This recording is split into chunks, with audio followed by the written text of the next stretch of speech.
అంతేకాకుండా మధుకైటములు కూడా సంచరించిన రోజు కూడా ఇదే.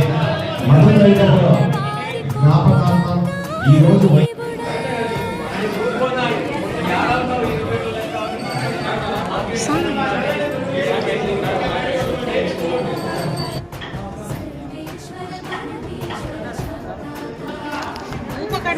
తులసి ఆకులు ఏమైనా ఊరికే స్వామిని ముక్కొని కింద వెళ్ళ